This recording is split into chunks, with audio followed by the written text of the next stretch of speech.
Let me paint a picture for you. It's 2 a.m., your coffee is cold, and you're staring at your screen trying to build what should be a wildly simple feature. Maybe you're just trying to display a user profile on a dashboard, but somehow, to pull that data out of your database, you've ended up writing a massive, complicated 5-table SQL join. Or maybe you're wrestling with a notoriously tricky database migration just to add a single new field. If you're building software today, you know that data is at the very heart of your system design challenges. And honestly, one of the most consequential choices you'll ever make as an architect or developer is the data model you decide to build on. It doesn't just dictate how your code is written, it actually wires how you think about the problems you're trying to solve. So in this explainer, we are going completely under the hood. We're going to examine the architectural showdown between two massive data paradigms, the traditional relational model and the document model. We'll explore why they exist, exactly where they shine, and the incredible friction that happens when modern application logic collides with database storage. This question really hits the nail on the head, right? It captures that intense frustration we've all felt when trying to bridge the gap between our application's logic and the underlying storage. Let's rewind a bit. The relational model, built solidly on tables, rows, and columns, has absolutely dominated data storage since the mid-1980s. It is incredibly powerful. But application development didn't just stand still. We evolved, heavily favoring object-oriented languages like Java, Python, and Ruby. In those languages, we naturally model the world using nested objects. And the moment you try to take a beautifully intricate in-memory object and jam it into a flat, rigid relational grid, well, you immediately experience a profound structural disconnect. It is literally like forcing a square peg into a round hole. Here is our roadmap to unpack this fundamental problem today. First, we'll look at the object-relational mismatch. Second, the ORM band-aid. Third, modeling the resume. Fourth, the document model advantage. Fifth, handling many-to-many relationships. And finally, number 6, trade-offs in data modeling. All right, let's start at the root of the problem with part 1, the object-relational mismatch.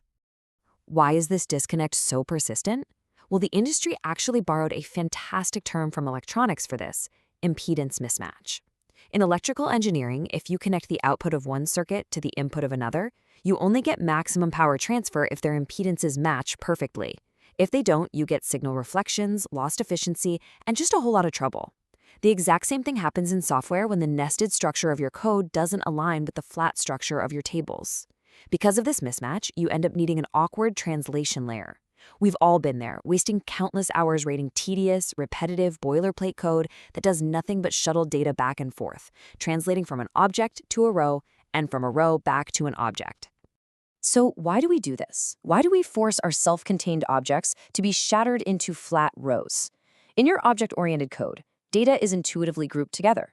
You have a parent object, let's say a user, and that naturally holds arrays of child objects, like emails or addresses. It's all neatly nested in memory as one cohesive unit. But the relational database model completely rejects this idea. It forces everything into two-dimensional tables. Those related emails and addresses, they can't stay inside the user row. They have to be ripped out, thrown into completely separate tables, and then linked back together using foreign keys. The app and the database are basically speaking two completely different structural languages. Which brings us to part 2, the ORM band-aid. Naturally, developers got completely sick of writing all that translation boilerplate, so they built tools to hide the friction.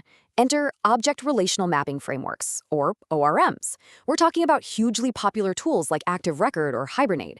They promise to magically bridge the gap. But let's be real, they are essentially just band-aids. They're complex abstractions that can't fundamentally change the structural differences. And this leads us straight into the notorious N+1 query problem. Imagine you want to display a list of comments on a web page. With an ORM, you write one simple line of code to fetch, say, 100 comments. That's your one query. But you also need the author's name for each comment. The ORM, trying to be helpful behind the scenes, suddenly fires off a separate query to the users table for every single one of those comments just to look up the author. Those are your N queries. Bam! Without even realizing it, your app just hammered your database 101 times for a single page load. A standard SQL join could have handled it in one trip, but the ORM abstraction totally obscured that inefficiency. Let's make this more concrete. In part 3, modeling the resume. What's really fascinating is looking at how this mismatch plays out with a real-world example, like a LinkedIn profile. A resume is a perfect test case because it mixes single data points with lists of related data. Look at how a profile is stored here. The core information, like first name, last name, maybe a photo URL, sits cleanly in a main users table. But what about the stuff you have multiples of? Jobs, degrees, contact methods, these are classic one-to-many relationships. Under relational rules, we can't just stuff a list of jobs into the users table. We are forced to create a separate positions table, a separate education table, and so on. And every single row in those secondary tables has to hold a foreign key pointing all the way back to the main user ID just to keep the relationship intact. To make a human being's resume fit into this grid, we literally have to shred it into tiny pieces. In fact, the actual technical term for this is shredding. When your app needs to show that profile, it can't just grab one piece of data. The developer either has to fire off multiple separate queries or write a messy, complex, multi-way SQL join to stitch all those shredded pieces back together on the fly. Select star from users, join positions on, join education on, it just keeps going. The cognitive load just to load a basic profile is surprisingly high. So, what's the alternative? Let's dive into part 4, the document model advantage. The NoSQL movement looked at the shredding problem and said, there has to be a better way. Their answer was the document model, popularized by databases like MongoDB. Instead of tables, we use formats like JSON to represent that exact same resume, but this time as an elegant, self-contained tree structure.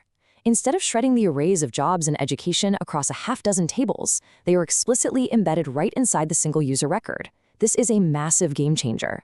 For this specific type of data, the impedance mismatch practically vanishes. Why? Because this JSON tree maps perfectly to the object-oriented structures you're already using in your code.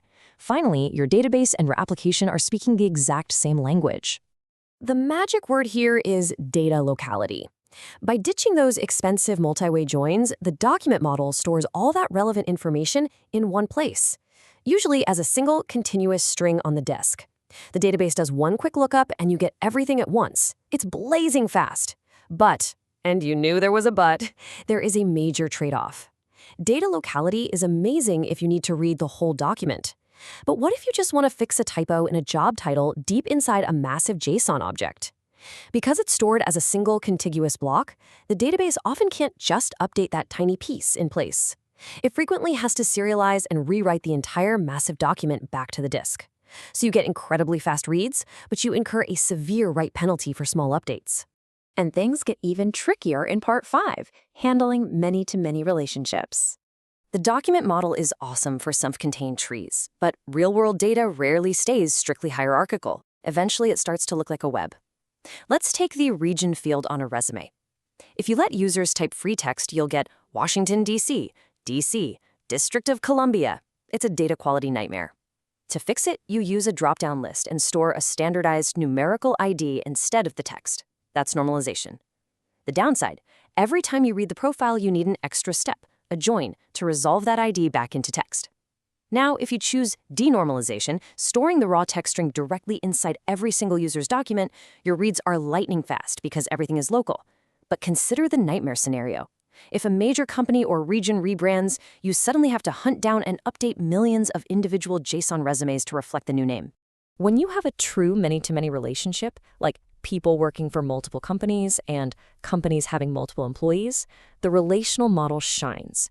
It uses an associative or join table to efficiently index connections in both directions. Querying who works here or where did they work is heavily optimized. Contrast this with the document approach.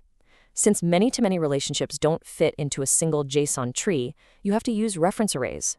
The user document holds an array of company IDs, and the company holds an array of user IDs. Document databases historically have weak support for joining these arrays. This forces your application code to do the heavy lifting of multi-step lookups and synchronization. When your data is a highly interconnected web, the relational model's native support for joins starts to look really, really good again. This leads us perfectly into part 6, trade-offs and data modeling. It all comes down to a philosophical debate about how and when you enforce the shape of your data. Relational databases are famous for Schema-on-write. You define the columns up front, and the database acts as a strict bouncer. If you want to change the structure, like splitting a full name into a first and last name, you have to run a migration. It's safe, but it can be slow and operationally terrifying on huge tables. Document databases are completely different. People often call them schemaless, but actually, scratch that. A much better term is schema-on-read. The database engine doesn't enforce structure when you write. You can just start throwing in do JSON fields immediately. But there is still a schema. It's just implicit. It's now up to your application code to handle the structure dynamically when reading. Your code has to figure out, okay, does this document have a full name or a first and last name? It gives you unparalleled flexibility for evolving data, but it requires extreme discipline in your code to avoid a tangled mess. So let's pull this all together. Matching your system architecture to your specific read and write patterns is absolutely crucial. The document model provides incredible flexibility and read performance through data locality, assuming your data naturally forms self-contained tree-like structures. It practically eliminates the impedance mismatch for developers. But the relational model fights back by offering mathematically robust handling of complex, many-to-many relationships and rigorous data integrity. And what's really exciting right now is that these paradigms are converging. Robust relational databases like Postgres now have incredible support for native JSON, and many document databases have added features like declarative lookups to handle joins. At the end of the day, there are no perfect solutions in data modeling, only trade-offs. So before you write your next line of code, don't just ask what database is trending on Hacker News. Ask yourself this: is the data I'm modeling shaped like an isolated, self-contained tree, or a deeply entangled, interconnected web? Your honest answer to that question will tell you exactly which model to choose. Thanks for joining me on this explainer.